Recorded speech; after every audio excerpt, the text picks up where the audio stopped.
ओम शांति।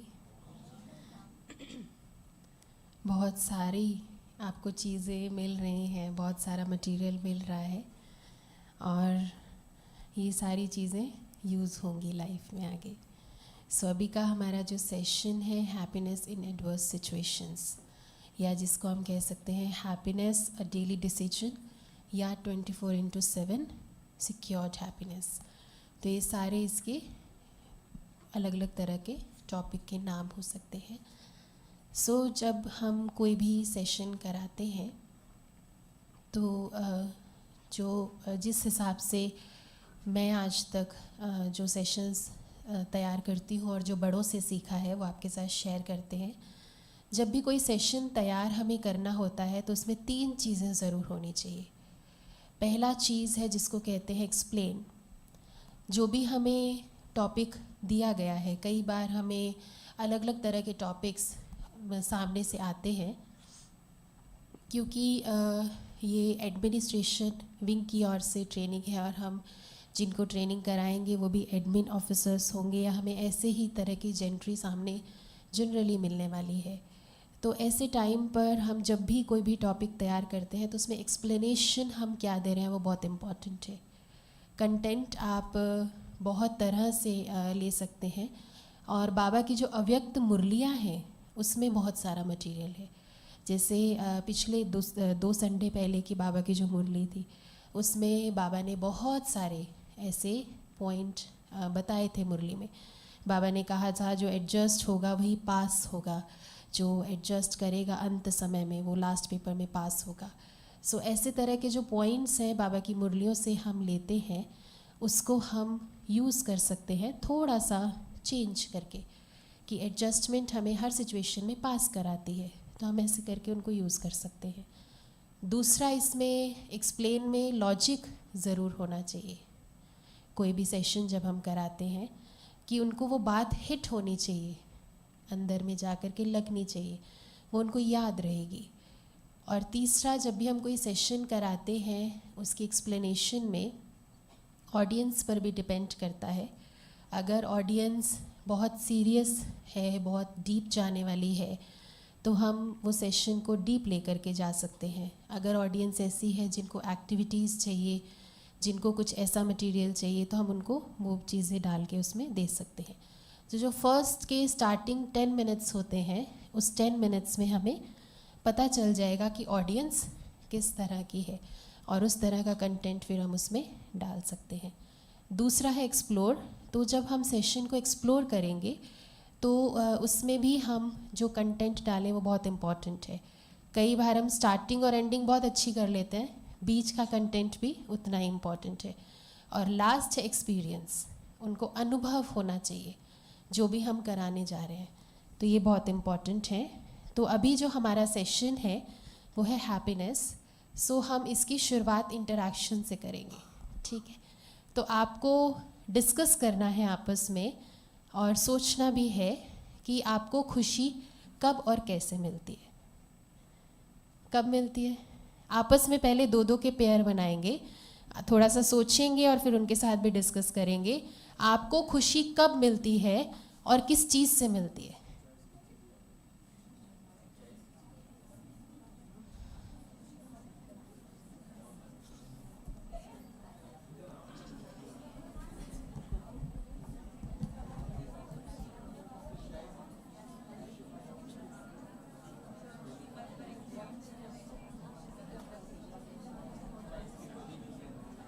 जी, choice की भाई कह रहे हैं चॉइस की टोली मिल जाए तो खुशी मिलती है। और किस चीज़ से मिलती है? जब किसी को खुशी देते हैं तो खुशी मिलती है। और कब मिलती है? जी, नेचर में खुशी मिलती है, कुछ प्राप्ति हो खुशी मिलती है, और सेवा से खुशी मिलती है। जब कोई रिस्पॉन्सिबिलिटी दी जाती है तब खुशी मिलती है, ठीक है जी। शॉपिंग करने से भी खुशी मिलती है। तो नॉन बीकेस के जो आंसर्स आएंगे ना हमारे पास, जो सामने ऑडियंस है वो ऐसे ही आएंगे। कहेंगे कहीं खुशी मिलेगी जब हम घूमने जाएंगे, जब हम शॉपिंग करने जाएंगे, फ्रेंड्स के साथ पार्टी करेंगे, फिल्म देखने जाएंगे। तो फिर हम उनको ये दूसरा क्वेश्चन पूछ सकते हैं, यहीं पर इंटरेक्शन हमारा स्टार्ट हो जाएगा। लेकिन इसमें हमें एक चीज़ ज़रूर नोटिस करनी है, क्योंकि जब हम सेशन करा रहे हैं तो हमारे सामने अगर ऑफिसर्स की कैटेगरी बैठे हो, कभी भी ये नहीं कहेंगे कि हम दुखी हैं और हम खुशी ढूंढने आ जाते हैं। तो हम इंटरेक्शन से स्टार्ट फिर नहीं कर सकते। फिर हम उनको खुशी के बारे में बताएंगे कि खुशी चीज़ क्या है। खुशी एक्चुअली में, नेक्स्ट स्लाइड फिर हम दिखा सकते हैं, it is our state of being. अंदर की जो स्थिति है, आवर स्टेट, वो खुशी है। इसमें बृजमोहन भाई साहब बहुत अच्छा एग्जाम्पल हमें देते हैं हमेशा उनकी क्लासेस में। आपने भी शायद सुना हो कि अगर मान लीजिए हम रोड साइड जा रहे हैं और सामने से एक बैल आया और बैल ने आकर के मुझे ज़ोर से गिराया और मेरी बाजू में फ्रैक्चर हो गया, तो हम क्या करेंगे? जनरली हमारा क्या रिस्पॉन्स होगा? हम हॉस्पिटल जाएंगे, सोचेंगे अरे बैल है, इसने मार दिया, ऐसे आ गया, इनको बांध के क्यों नहीं रखते, अपनी जगह पर रखना चाहिए, ऐसी सड़कों पे घूम रहे हैं, ऐसे करके सोचेंगे। इसमें सेकंड केस है, अगर मान लीजिए मैं यहाँ बैठी हूँ और यहाँ बैठे बैठे ऊपर से मेरे ऊपर कुछ दीवार गिर जाती है, कुछ गिर जाता है, उतना ही फ्रैक्चर होता है जितना बैल ने मारा था। अब हम क्या कहेंगे?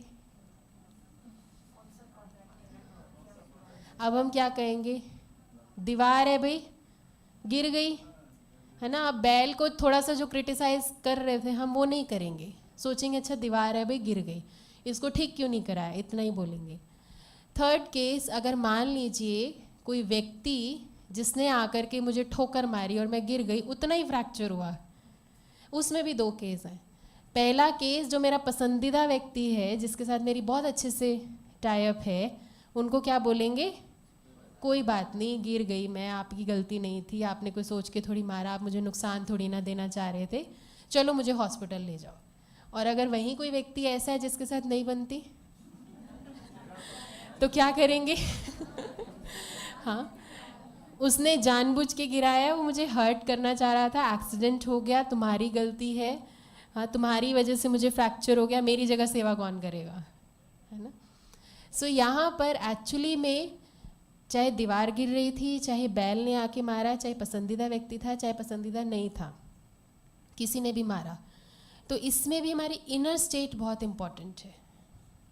अंदर की स्थिति है ना, बाहर के सर्कमस्टांसेस को हम मैनेज कर लेते हैं जब अंदर की कॉन्शियसनेस हमारी ठीक होती है। तो इसमें फिर हम कॉन्शियसनेस का कंटेंट इसमें डाल सकते हैं, वो तो आप सभी बहुत बखूबी डाल सकते हैं इसमें, कि कॉन्शियसनेस यानी कि हमारी, जिसमें जो बात हमारे अंदर, जैसी स्थिति है, जैसी स्मृति है, उस स्मृति के अकॉर्डिंगली हम परिस्थिति को आगे चलाते हैं। फिर उसमें ये एग्जाम्पल आगे कंटिन्यूशन में हम ले सकते हैं। सामने क्या दिखाई दे रहा है? क्रिकेट का मैदान।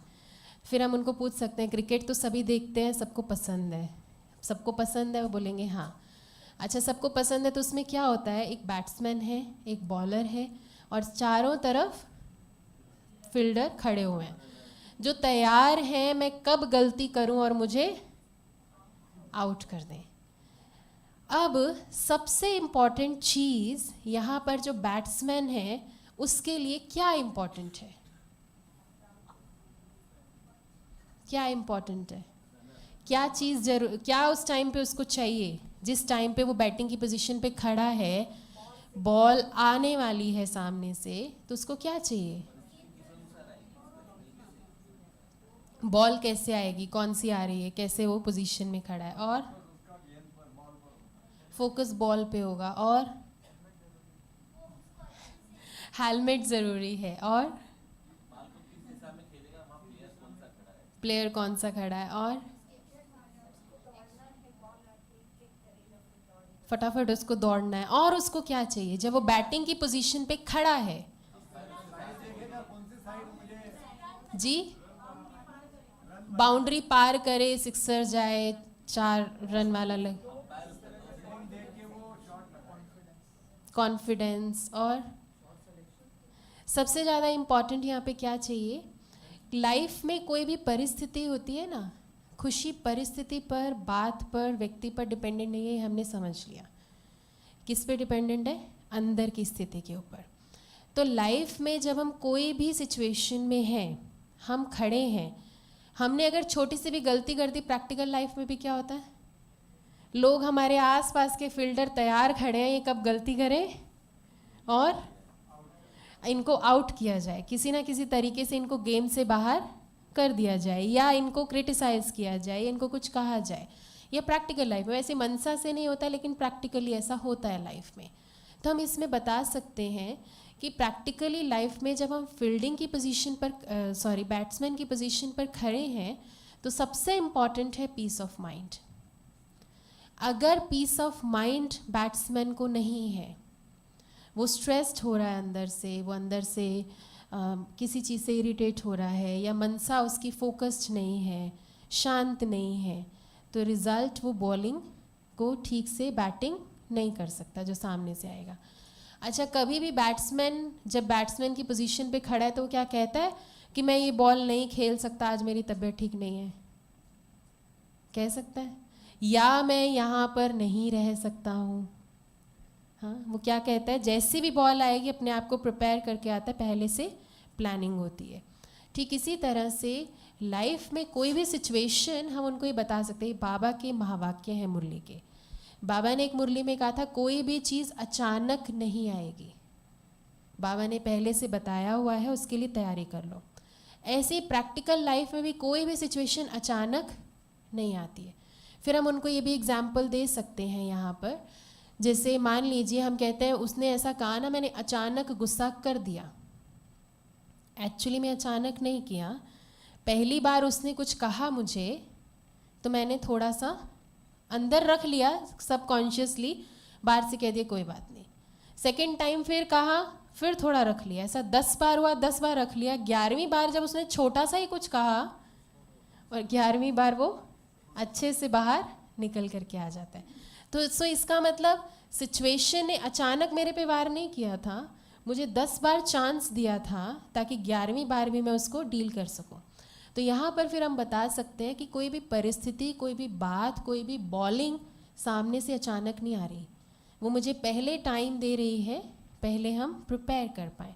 तो इसमें फिर हम अगर चाहें तो वो चेंज गेम को भी यूज़ कर सकते हैं, क्योंकि फिर हम उसमें एक्सप्लेन कर सकते हैं कि सिचुएशन शुरू होने से पहले का टाइम हमें दिया गया था, उस टाइम पीरियड को हमने 90-95% वेस्ट कर दिया, इधर देखा उधर देखा। फिर हम उनको ये भी चीज़ बता सकते हैं। तो हम वो चीज़ आने वाली जो है प्रैक्टिकली, उससे पहले हम अपने आप को प्रिपेयर करें, उसके लिए हमें क्या करना है वो हमें ध्यान देना है। सो नेक्स्ट फिर हम उनको ये बता सकते हैं, हम सभी को सिचुएशंस को फेस करना है, तो उसमें 3 प्रकार की पर्सनालिटीज़ होती हैं। कौन से 3 प्रकार की दिख रही हैं इसमें? एक छोड़ के जा रहा है, एक इरिटेट होके खेल रहा है, एक बड़े मज़े से खुशी से खेल रहा है। तो हम अपने आप के ऊपर रिफ्लेक्ट करें, या हम रिफ्लेक्शन भी यूज़ कर सकते हैं अकॉर्डिंग टू जेंट्री।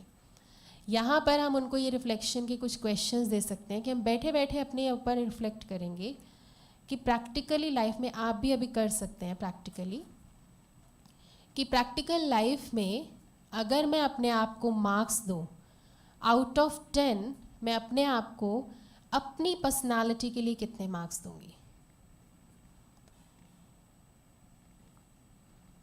10 में से कितने नंबर देंगे? मुझे नहीं बताना, आपको अपने आप को लिखना ही, रिफ्लेक्शन है। दूसरा क्वेश्चन अपने आप को दे सकते हैं, पूछ सकते हैं ये उनसे, या उनको कह सकते हैं रिफ्लेक्ट करें कि जब कोई भी सिचुएशन या कोई भी बात या ऐसी कोई कॉम्प्लेक्स पर्सनालिटी मेरे सामने आती है, जिसको मैं समझती हूँ कॉम्प्लेक्स है, जिसको मैं डील नहीं कर पा रही हूँ, तो मैं उनके साथ जब वो मेरे सामने आती हैं या आते हैं तो मैं कैसे रिएक्ट करती हूँ? रिएक्ट करती हूँ या रिस्पॉन्स करती हूँ? दोनों में अंतर है, रिएक्शन और रिस्पॉन्स। ये भी हम फिर आगे चल के एक्सप्लेन कर सकते हैं। फिर आगे तीसरा पॉइंट उनको हम ये दे सकते हैं, पूछ सकते हैं कि मैं कौन सी पर्सनालिटी हूँ? सिचुएशन आते ही भाग खड़ी होती हूँ, कि मैं नहीं करने वाली, मैं इसके साथ काम नहीं करूँगी, मैं सेवा नहीं कर सकती इनके साथ, कोई और होगा तो ठीक है, इनके साथ नहीं हो सकता। या इरिटेट होके करती हूँ, कर तो रही हूँ, सेवा दी गई, अब करेंगे तो सही, काम दिया गया करेंगे तो सही, लेकिन इरिटेट होंगी, ऐसा है ये, ऐसा है ये, ऐसा है। या तीसरे, ठीक है अब कोई भी गेम आई है उसको खेल लेंगे, कौन सी पर्सनालिटी है। और चौथा लास्ट में उनको ये कह सकते हैं, रिफ्लेक्ट करें कि क्या मुझे लगता है मुझे चेंज होने की ज़रूरत है, और अगर हाँ तो क्या, नहीं तो फिर इस क्वेश्चन को छोड़ दें, फिर उनको कह सकते हैं। तो ऐसे करके हम ये 5-7 मिनट या 3 जितना भी समय है उस अकॉर्डिंगली हम इसको मैनेज करें और उनको ये रिफ्लेक्शन हम दे सकते हैं। फिर अब ये 3 प्रकार की जो पर्सनालिटीज़ हैं, सिचुएशन को तो छोड़ ही दिया, हाँ हम नहीं करेंगे। दूसरी है, अब इसमें हम एग्ज़ाम्पल एक और दे सकते हैं, जैसे कि मानिए फॉर एग्ज़ाम्पल हम कुल्लू मनाली की वादियों में घूमने जा रहे हैं, बहुत सारी ना, अब जो रास्ता है उसका बहुत संकरा है, छोटा है, और उस रास्ते पर चलते चलते लैंड स्लाइडिंग हुई है आगे चलकर, कहीं से पूरी ऊपर से पहाड़ नीचे गिरा हुआ है, और मैं अब जब जा रही थी वहाँ पर जा कर के मुझे रुकना पड़ गया, मैं आगे नहीं बढ़ पा रही। तो उस पॉइंट ऑफ टाइम पे मैं क्या करूँगी? मान लीजिए अब इसी में एक साथ साथ उनको बता सकते हैं, 2 केस हैं, मैं वहाँ पे खड़ी होकर उसको क्रिटिसाइज़ करूँगी कि पहाड़ तो क्यों गिर गया, थोड़ी देर बाद गिर जाता, मैं निकल ही जाती, हाँ। या साइड में से छोटा सा रास्ता, हल्का सा, जिसमें से निकल सकते हैं, लेकिन है थोड़ा टाइट, लेकिन निकला जा सकता है, कौन सा चूज़ करेंगे? निकलने वाला। तो हम बता सकते हैं प्रैक्टिकल लाइफ में कौन सा यूज़ करते हैं? प्रैक्टिकल लाइफ में क्या यूज़ करते हैं? हम वहाँ पे स्टक हो जाते हैं, खड़े हो जाते हैं, और खड़े होके क्रिटिसाइज़ करना शुरू कर देते हैं, नेगेटिव एनर्जी देनी शुरू कर देते हैं। रिज़ल्ट, हम अपनी टाइम और एनर्जी दोनों वेस्ट करते हैं और हम आगे नहीं बढ़ पाते। अब सिचुएशन तो है ही, खेलना मुझे है ही, कुछ नहीं कर सकते उस बारे में, तो फिर उसको मुझे कैसे डील करना है, उसके लिए एक और यहाँ पर छोटा सा क्वेश्चनर है, फ्लाई, फ्री टू फ्लाई। अब यहाँ पर अगर ऑडियंस आपकी ऐसी है जो रिफ्लेक्शन करने वाली है, तो यहाँ पर फिर से दे सकते हैं। एक छोटी सी एक क्वेश्चनर है जिसमें आपको ये लिखना है कि कौन सी ऐसी बात है जो मुझे आगे नहीं बढ़ने दे रही, जो मुझे होल्ड करके जिसने रखा है, वो लिखेंगे।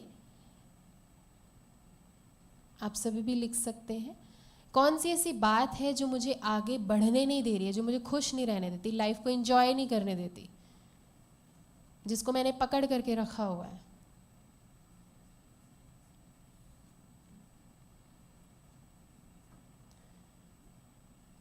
और नेक्स्ट है, कौन सा ऐसा सिंगल स्टेप है करेज का जो मैं लूँ तो मैं अपनी लाइफ को बहुत खुशनुमा अच्छा बना सकती हूँ। तो ये दोनों क्वेश्चन हम फिर आगे दे करके चल सकते हैं। अब इसमें बहुत इम्पॉर्टेंट जो चीज़ है वो है स्मृति। बाबा की एक मुरली के महावाक्य हैं जिसमें बाबा ने कहा था, स्मृति और हमारी जो वृत्ति है वो मिल करके फिर हमारी लाइफ का आगे बढ़ती, उसमें हम फिर आगे बढ़ते हैं। इसको हम उनको बता सकते हैं, 2 पार्ट हैं, बीइंग और डूइंग। हम सारा दिन काम कर रहे हैं, सिर्फ कर्म ही कर रहे हैं, या हम अपने आप को, लाइफ को एंजॉय कर रहे हैं, है ना? तो इसमें फिर उनको क्वेश्चन पूछ करके फिर हम आगे बढ़ सकते हैं, उनको छोटा सा रिफ्लेक्शन के रूप से भी दे सकते हैं। इसमें हम फिर 3 चीज़ें इसमें बता सकते हैं कि पूरी लाइफ में जो व्यक्ति मुझे सेव कर सकता है, जो मुझे लाइफ में आगे चला सकता है, ठीक रख सकता है, वो कौन है सारी दुनिया में? सिर्फ मैं। अब वो 3 जो चीज़ें हैं जिसके द्वारा मैं अपने आप को ठीक रख सकती हूँ, वो 3 चीज़ें कौन सी हैं? पहली चीज़ है सेल्फ रिफ्लेक्शन, जो हमने इस सेशन में भी किया। टाइम टू टाइम, चलते चलते अपने आप के ऊपर रिफ्लेक्ट करना बहुत ज़रूरी है। जैसे मैं इसमें फिर एक और एग्जांपल दे सकते हैं, जैसे कि मान लीजिए मुझे वाइट बोर्ड पर लिखना है और मैं अपने आप को निश्चित करती हूँ कि इस पर लिखने से पहले, बिल्कुल ब्लैंक बोर्ड है, लिखने से पहले मैं अपने आप से निश्चित करती हूँ कि ये जो वाइट बोर्ड है इसके ऊपर मुझे सीधी सीधी लाइन लिखनी है। मैंने मार्कर उठाया, लिखना शुरू किया और मैंने निश्चित किया हुआ है कि मुझे सीधा सीधा लिखना है और पूरा पैराग्राफ बहुत ब्यूटीफुली सीधा सीधा इसके ऊपर लिखा आना चाहिए। मैंने लिखना शुरू किया, लिखते लिखते पहला वर्ड लिखा, दूसरा वर्ड लिखा, तीसरा लिखा, तो मैंने बहुत अटेंशन से लिखा। लेकिन जैसे ही 1/4 उस लाइन का कंप्लीट हो जाता है और मैं फ्लो में जाती हूँ, आगे चल के मैंने देखा नहीं, ध्यान नहीं दिया, रिजल्ट वो लाइन टेढ़ी हो गई। अब दूसरी लाइन कैसे आएगी, तीसरी, पूरा पैराग्राफ। इसका कारण क्या हुआ? जब मैंने लाइन लिखना शुरू किया तब तो मैंने अटेंशन दिया, लेकिन बीच में मैंने रिफ्लेक्ट नहीं किया, चेक नहीं किया। चेक लगाना बहुत ज़रूरी था। अगर मैं वो चेक लगाती तो वो लाइन आगे सीधी सीधी चलती जाती। अटेंशन की कमी। तो इसीलिए लाइफ में चलते चलते अपने आप के ऊपर रिफ्लेक्ट करना बहुत इम्पॉर्टेंट है। जब हम अपने आप के ऊपर रिफ्लेक्ट करते हैं, अपने आप को टाइम टू टाइम चेक करते हैं, तो हम आगे बढ़ते जाते हैं और अपनी कमियों को समझ जाते हैं। दूसरा मेथड इसमें जो है, जो पूरी दुनिया में मुझे मैं ही बचा सकती हूँ उसको ठीक रखने के लिए है, वो है सेल्फ ऑडिटिंग। अब ऑडिटिंग में क्या करना है, तो उनको हम बता सकते हैं कि जैसे हम कंपनी का या ऑफिस का या हमारी पूरी ऑर्गेनाइजेशन का ऑडिट रखते हैं, इवन हम घर का भी ऑडिट रखते हैं, महीने का कितना बैलेंस रहा। इवन हम ये भी चेक करते हैं कि सारे इतने 15 दिन में कितना खर्च हुआ, कितना माइनस में गया, बैंक बैलेंस कहाँ जा रहा है।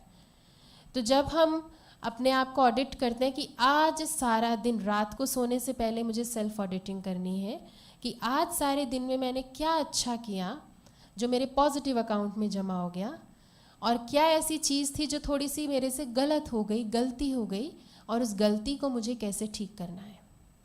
और तीसरा मेथड है सेल्फ काउंसलिंग। क्योंकि लाइफ में चलते चलते हम कई बार हर्ट हो जाते हैं। इसमें हम इनको 2 मेथड इसमें बता सकते हैं सेल्फ काउंसलिंग में। एक तो मेथड ये है, ये दुनिया में भी बहुत फेमस है, ये सेल्फ काउंसलिंग का मेथड। उसमें ये सेल्फ डायलॉग कहते हैं उनको। तो उसमें कहते हैं कि अपने नाम के साथ अपने आप के साथ डायलॉग करो कि दिव्या ऐसा हो गया, अभी क्या करना है, अभी आगे कैसे बढ़ना है, क्या हो गया, कोई बात नहीं। हम जैसे दूसरे को कोई समझाते हैं चीज़, जब वो कहीं पे स्टॉप हो जाता है, हम बैठ के उसकी काउंसलिंग करते हैं ना, सेम ऐसे अपने आप के नाम के साथ हमें सेल्फ डायलॉग करना है, अपने आप के साथ हमें बातचीत करके आगे बढ़ना है।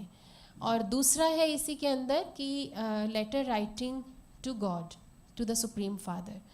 सेल्फ काउंसलिंग में इसको ले लेते हैं, क्योंकि कई बार चीज़ें ऐसे अंदर में होती हैं जो हम कई बार बाहर नहीं निकालते और अंदर में सप्रेस करके रखते हैं, तो रिज़ल्ट फिर भी हम आगे बढ़ नहीं पाते। तो परमात्मा को एज अ रिलेशन, हम कोई भी रिलेशन लेकर के उसके नाम पर रोज़ रात को हम एक लेटर लिखें। उस लेटर में हमारे अंदर जो भी हर्ट है हम उसको बाहर निकालें और उसको लिख करके फिर हम उसको बता सकते हैं, जैसे हमें बड़े सिखाते हैं कि उसको फाड़ दें, जला दें, जो करना चाहे कर सकते हैं। तो फिर हम अपने आप को सेफ कर सकते हैं। फिर इसमें एक एक्टिविटी और करा सकते हैं जो हमारी हैप्पीनेस को गुम कर देती है। मुझे नहीं पता आपकी इसमें एक्टिविटी ये हो चुकी है या नहीं हो चुकी। आपने वॉक एंड स्टॉप की एक्टिविटी की है? नहीं की? अच्छा, सभी प्लीज़ खड़े हो जाएं। आपने कभी वो गेम खेला है जिसको कहते हैं स्टैचू, और सामने वाला स्टैचू हो जाता है, अगर वो हिल जाता है तो वो आउट हो जाता है।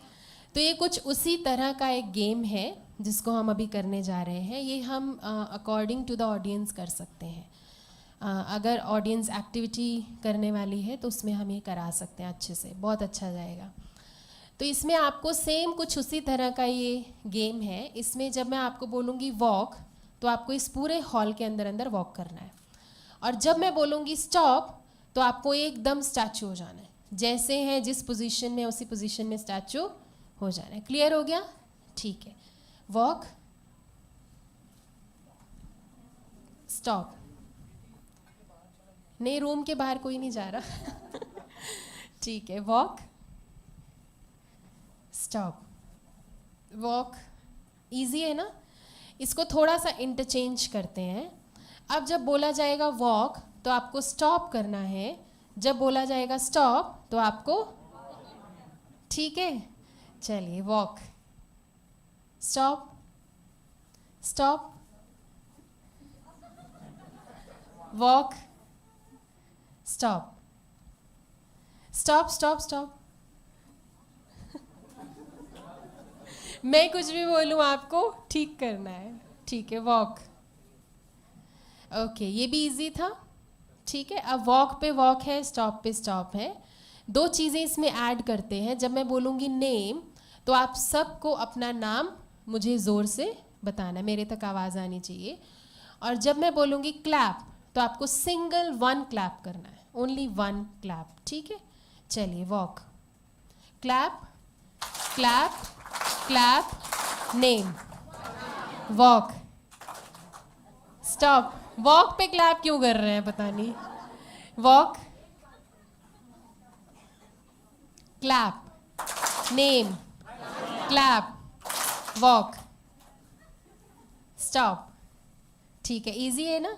चारों को इंटरचेंज करते हैं, आउट अभी नहीं करेंगे। अब वॉक पे स्टॉप करना है, स्टॉप पे वॉक करना है, नेम पे क्लैप, क्लैप पे, चलिए बहुत समझदार हैं आप। Walk, name, clap, clap, clap, name, walk, stop.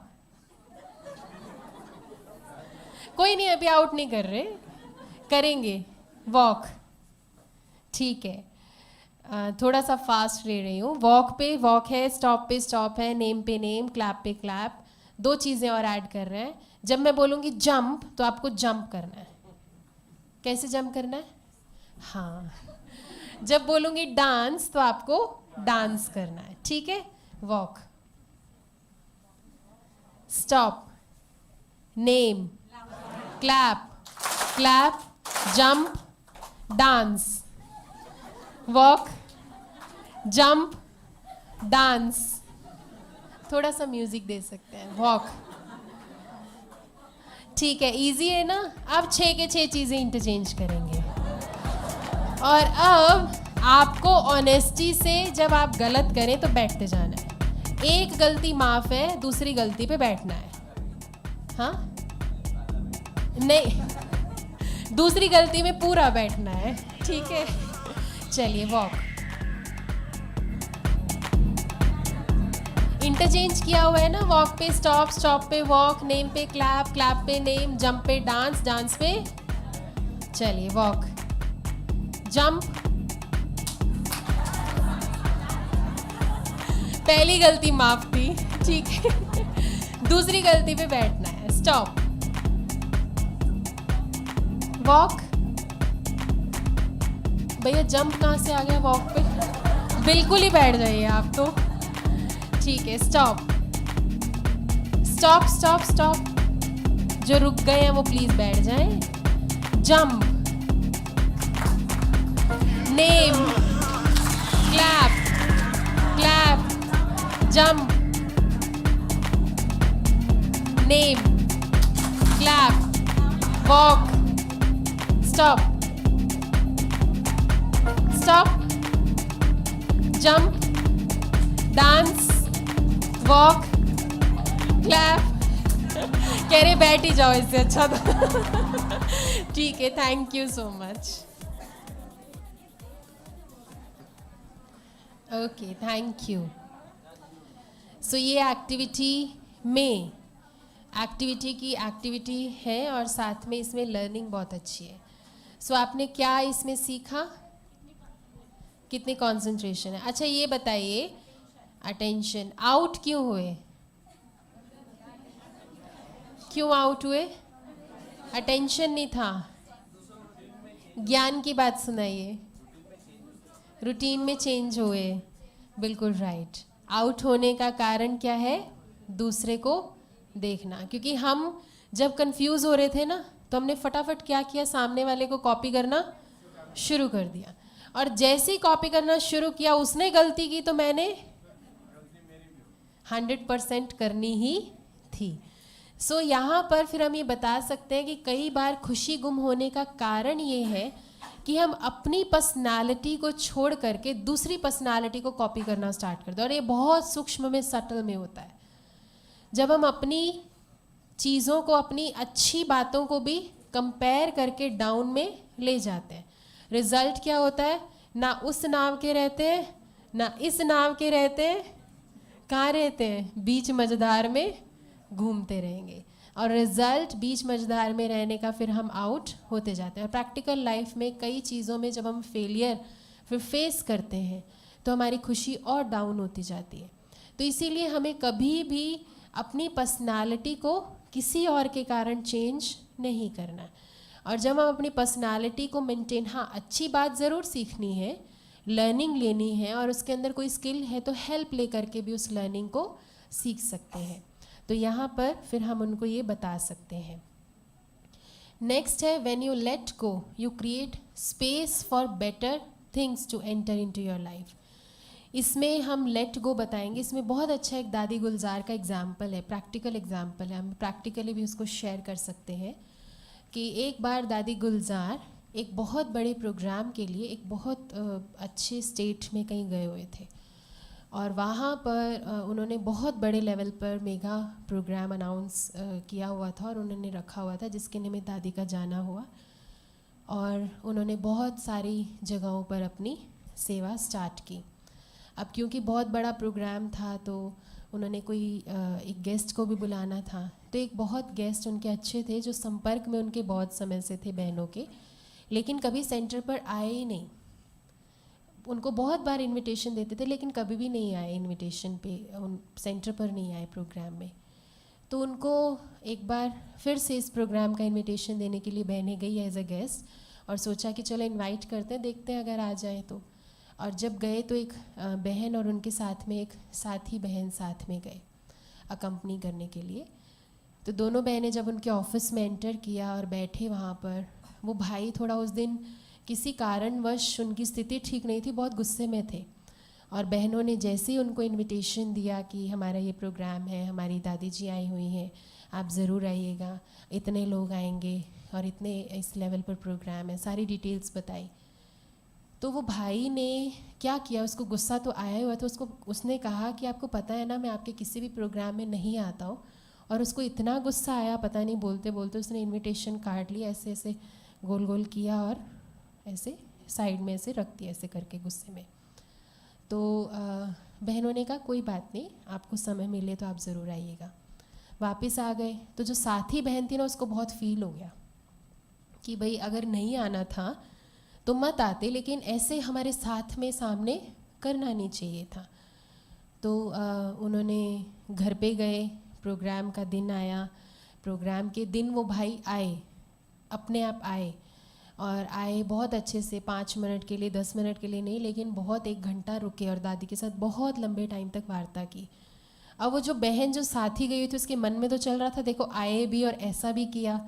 तो जब सारा प्रोग्राम पूरा हो गया तो दादी ऐसे बहनों के साथ बैठे हुए थे, तो सारी प्रोग्राम की अच्छी बातें और सब सुना रहे थे दादी को। और दादी वो बहन के फेस को देख रही थी क्योंकि उसके मन में थोड़ा, उसको बहुत ही हर्ट हुआ। तो फिर दादी ने पूछा अच्छा और कुछ ऐसी बात जो ठीक नहीं हुई हो। बस दादी ने ऐसा कहना था, उसने फटाफट बोला दादी पता है वो जो आज व्यक्ति आए थे ना जो आपके साथ 1 घंटा बैठे थे।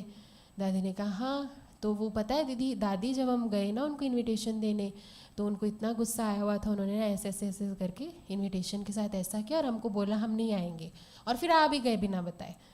तो दादी बड़ा देख के प्यार से ना मुस्कुरा रहे थे। तो दादी बहुत अच्छा, दादी ने उसमें सीख दी। दादी ने कहा अच्छा तुमने उसको माफ़ कर दिया? हाँ मैंने माफ़ तो कर दिया, लेकिन ना उसने ठीक नहीं किया। उसने दादी को ऐसा कहा। तो दादी ने कहा देखो माफ़ करना माना सामने वाला मतलब भूल जाओ तो ऐसा भूल जाओ जो सामने वाले को भी याद ना आए कि मैंने कुछ गलत किया है। तो लेट गो माना इतनी एलिवेटेड स्टेज है,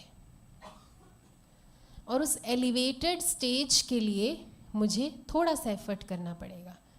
उस एफर्ट्स के लिए पॉजिटिविटी का flow, when something plus positive feeling है तो वो चीज़ जो है वो अपने आप ठीक हो जाती है।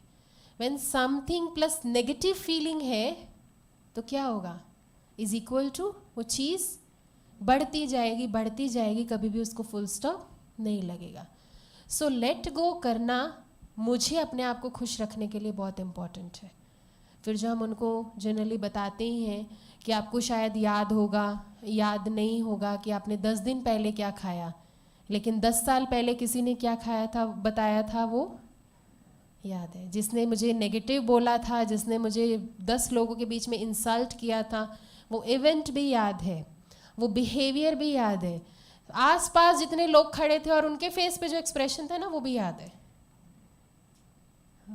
तो हम फिर उनको आगे फिर ये बता सकते हैं कि वैसे तो हम इतने समझदार हैं कि अगर शरीर में थोड़ी सी भी चोट लग जाए, हम क्या करते हैं, फटाफट जाके बैंडेड करते हैं, और अंदर में जो थोड़ी सी चोट लगी थी उसको नासूर बनाया आज दिन तक चल रहा है। तो खुश कैसे रहेंगे, है ना। तो फिर आगे ये भी एग्जाम्पल इसमें हम दे सकते हैं कि जैसे मानिए एक मालिक है, उसके पास एक घोड़ा है। अब वो घोड़े से रोज़ सारा दिन बहुत बहुत बहुत सारा काम लेता है, उसकी कैपेसिटी से भी ज़्यादा काम लेता है, और जब उसको खाना खिलाना होता है तो वो खाना उसको ढंग का खिलाता नहीं है, और उसको बांध के रखता है, उसको चाबुक भी चला के चलाता है, तो उस घोड़े का क्या हाल हो रहा है हम इमेजिन कर सकते हैं। तो हम आज ये अपने आप के साथ चेक करें कि कहीं ना कहीं हमारे मन के अंदर हमारी मनोस्थिति का ये हाल तो नहीं है। मेरे अंदर की स्मृतियाँ, मेरे अंदर की चीज़ें मेरे को बनाती हैं, मेरी लाइफ को बनाती हैं। तो मुझे मेरी स्मृतियों को कैसा बनाना है, ये मुझे चूज़ करना है। सो इसीलिए हैप्पीनेस मेरा एक डेली डिसीजन है। सामने वाले को माफ़ कर रही हूँ ये बात नहीं है, मैं अपने लिए कर रही हूँ, ये मुझे चूज़ करना है। सामने वाला क्या कर रहा है उसमें मुझे फोकस नहीं करना है। फिर इसमें एक बहुत अच्छी स्टोरी, एक पॉइंट और है जिसको हम शेयर कर सकते हैं। मेरे पास आई थी व्हाट्सएप पे, जिसको मैंने प्रैक्टिकली इम्प्लीमेंट अपनी लाइफ में भी किया, जो आपके साथ मैं शेयर करें। तो ऐसा भी कुछ प्रैक्टिकल इम्प्लीमेंटेशन भी हम शेयर कर सकते हैं। स्टोरी ये कहती है कि एक बार एक जंगल में एक एक गधे की और लोमड़ी की बहस छिड़ गई। बहस का टॉपिक ये था, लोमड़ी ने कहा कि जंगल के कोई ऐसा रेयर प्राणी है उसकी 4 टांगें होती हैं, और गधे ने कहा कि 2 ही टांगें होती हैं।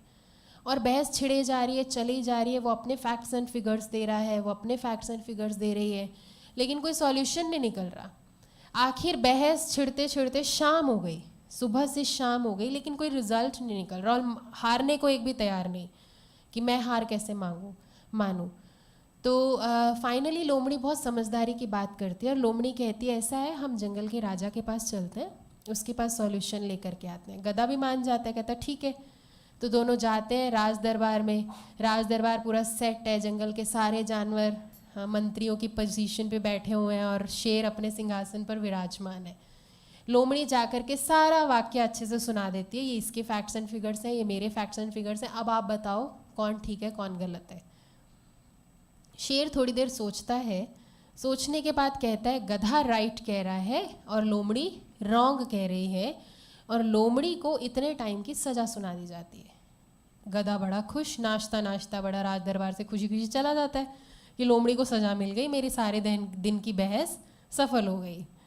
लोमड़ी को बहुत फील हो जाता है कि भाई मैंने तो ऐसा कुछ किया नहीं, और मैं समझदार प्राणी, पूरे राज दरबार में मैं बेइज्जत हो गई।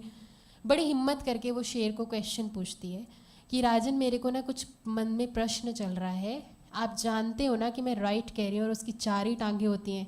शेर कहता है हाँ तुम बिल्कुल राइट कह रही हो। अब उसको और फील हो जाता है कि भाई अगर मैं राइट कह रही तो मुझे सज़ा क्यों सुना दी और बेइज्जत भी कर दिया। कहती फिर आपने मुझे सज़ा क्यों सुनाई। शेर कहता है आप पहले मुझे ये बताओ, आपने सुबह से शाम तक किसके साथ बहस की। कहते दूसरा क्वेश्चन का आंसर करो, आपने गधे के साथ बहस कर करके अपना टाइम और एनर्जी तो वेस्ट की राज दरबार का टाइम वेस्ट किया, तो किसको सज़ा मिलनी चाहिए। लोमड़ी को ही मिलनी चाहिए ना, राज दरबार का टाइम वेस्ट करना क्राइम है। सो फाइनली फिर हम उनको एक्सप्लेन कर सकते हैं कि इस स्टोरी में गधा एक ऐसी मेंटालिटी को शो किया गया है जो उस टाइम पे मेरी बात समझ नहीं रहे, समझ पा नहीं रहे हैं, कंफ्यूज हैं, और तीसरा समझना चाह नहीं रहे हैं। वो मेरे कार्मिक अकाउंट्स हो सकते हैं, ये हमारे लिए है, उनको हम कह सकते हैं वो हमारे कुछ ऐसे आपसी रिलेशनशिप्स ऐसे हो सकते हैं जो मेरी बात समझ के भी समझना चाह नहीं रहे। तो उस पॉइंट ऑफ टाइम पे हम बहस करके या अपना पॉइंट सिद्ध करके अपना टाइम, एनर्जी, खुशी सब वेस्ट करें, क्या वो राइट है? हाँ, तो फिर हम उनको ये बता सकते हैं। इसमें भी हमें ये बहुत अंडरस्टैंड करना है कि मैं कहाँ पर अपनी टाइम और एनर्जी, और ऐसा फिर वो क्वेश्चन पूछेंगे, अच्छा तो हम कभी कहे नहीं ऐसे गधा जीतता जाए, जनरली वो ऐसा क्वेश्चन करते हैं। नहीं, हम ये नहीं कह रहे कि आप उनको कुछ कहो नहीं, लेकिन हर चीज़ को कहने का एक समय, स्थान, तरीका और आसपास कौन लोग बैठे हैं वो बहुत इम्पॉर्टेंट है। अगर हम कोई भी बात गलत टाइम पर गलत तरीके से रखेंगे तो मेरी बात कभी भी मानी तो छोड़ो, सुनी भी नहीं जाएगी। तो राइट टाइम बहुत इम्पॉर्टेंट है। तो यहाँ पर फिर हम उनको ये बता सकते हैं। सो एक ये छोटी सी एक्टिविटी है जिससे हम फिर सेशन को आगे एंड कर सकते हैं। इसमें आपको 5-5 के ग्रुप्स बनाने हैं। 5-5 के फटाफट से ग्रुप्स बना लीजिए। फास्ट से थोड़ा ग्रुप बना लेंगे। 5-5 के ग्रुप बना लीजिए।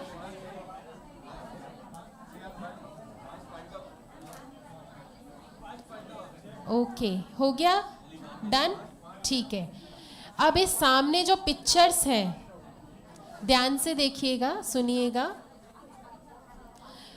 सामने जो आपके स्क्रीन पर पिक्चर्स हैं, इस 5 के ग्रुप में सिर्फ 5 पिक्चर्स ही सिलेक्ट करनी है। कोई भी 5 ले सकते हैं आप, वो आपकी इच्छा है।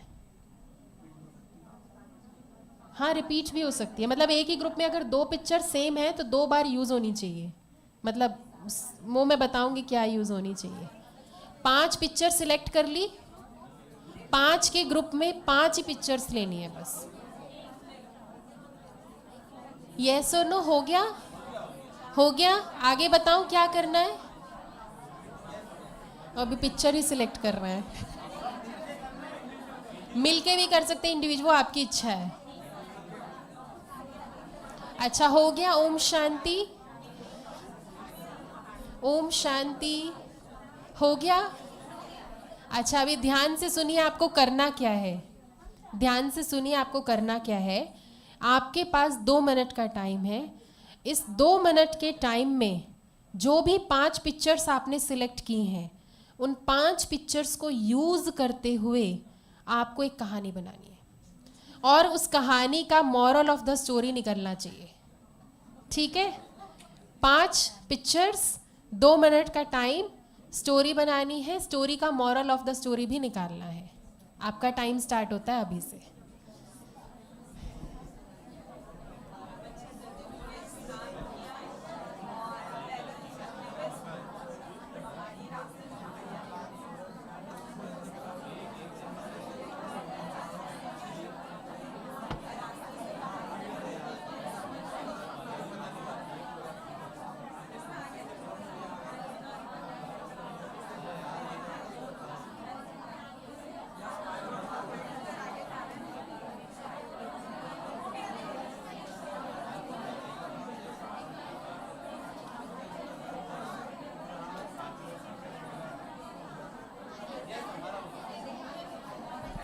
ओके, ओम शांति। हमने 2 ही ग्रुप्स की स्टोरी सुननी थी, तो हमारे पास फर्स्ट कम फर्स्ट सर्व में 2 ग्रुप्स आ गए हैं। तो अभी बाकी सभी बैठ जाएं। आपकी स्टोरी भी बिल्कुल अच्छी होगी, बहुत सुंदर होगी, लेकिन सुनने का सिर्फ 2 का ही टाइम है जी। अच्छा, आप 2 ग्रुप्स में से कोई भी एक व्यक्ति ऊपर आ जाए स्टेज पे। एक व्यक्ति स्टेज पे आ जाए पूरे ग्रुप में से। ओम शांति।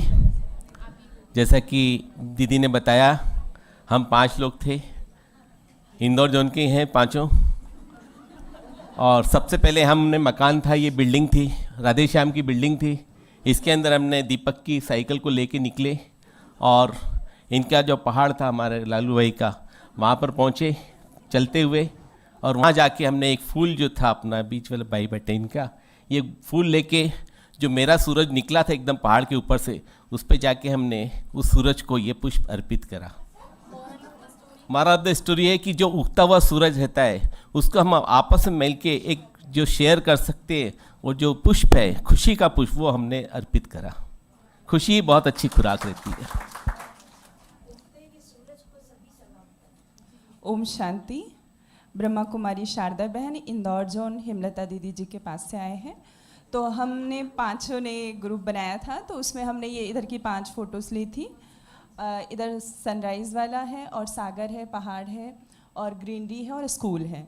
तो जिसमें हम सभी ने मिलकर स्टोरी बनाई है कि सूर्योदय में सुबह उठना है, सूर्योदय से पहले, और फिर स्नान करके और रास्ते से जो ग्रीनरी देखते हुए जा रहे हैं, माना प्रकृति के सानिध्य में, जिसमें पहाड़ियाँ भी दिखाई दे रही है, और फिर स्कूल जा रहे हैं। तो जिसमें एक मोरल वैल्यूज़ है कि जल्दी उठना है, स्नान करना है, प्रकृति के सानिध्य में रहना है और पढ़ाई अच्छे से करनी है।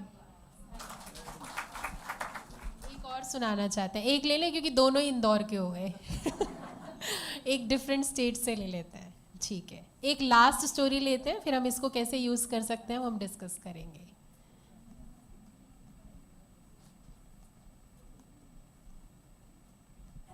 ओम शांति। रूपाबेन अजमेर से। हमारे ग्रुप में हम 5 मेंबर्स थे।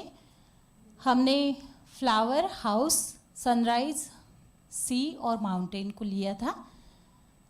तो रेवती बहन और उमा बहन की चर्चा चल रही थी कि हमें एक मकान बनाना है और वो मकान ऐसा होना चाहिए जिसमें सी फेस हो और सनराइज़ भी बिल्कुल ईजीली मतलब हो, ताकि लाइट्स कम जलाए जाए। तो फिर आपका क्या नाम था एक बहन का? त्रिवेणी बहन ने कहा कि सी फेस होना चाहिए तो दूसरी तरफ माउंटेन भी दिखना चाहिए। तो अचानक मैं घूमती घूमती उनकी चर्चा में शामिल हो गई। मैंने कहा इतनी सारी उम्मीदें अगर हम एक घर बनाने में लगा रहे हैं तो निश्चित रूप से हमें नेचर को सेव करना है और हमें माउंटेन का भी ध्यान रखना है, सी के लिए भी हमें नदियों को क्लीन रखना है, और साथ ही साथ अगर ऐसा सुंदर घर बनाना है तो हमें विशेष रूप से प्रकृति को यूज़ तो कर रहे हैं लेकिन प्रकृति के लिए वाइब्रेशंस भी देने हैं। तो आपको मेडिटेशन करना है और मनसा सेवा करनी है। Thank you.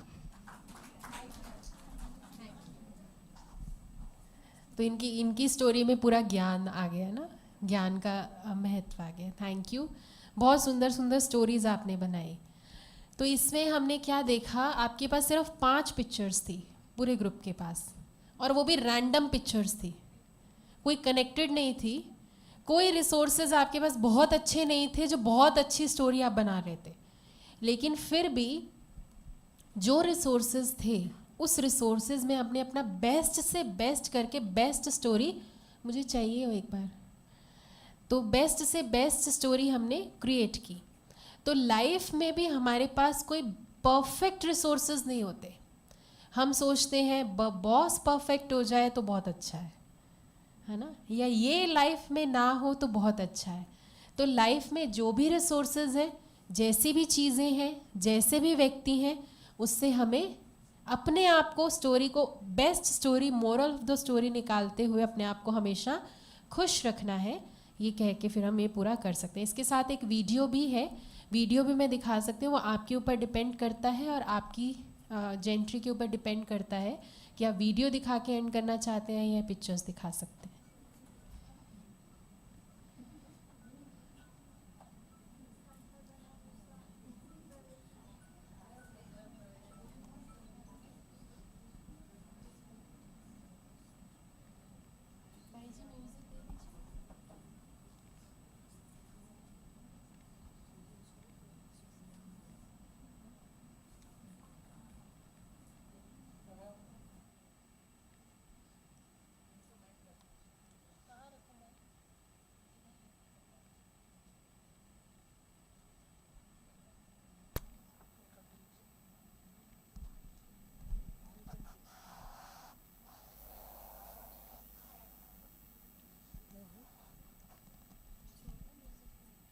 म्यूज़िक नहीं आ रहा है, पर वायलिन सुनेगा कैसे फिर? म्यूज़िक भैया नहीं आ सकता?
सो इस वीडियो को देखा आपने, तो इसमें भी सेम ही जिस्ट हम बता सकते हैं जो हमने पहले डिस्कस किया रिसोर्सेज वाला, कि वायलिन की जो ये फेमस वायलिन के वो म्यूजिशियन है और इनके पास जो इनको वायलिन बजाना था एक कॉन्सर्ट में, सभी ने क्लियर समझा ना।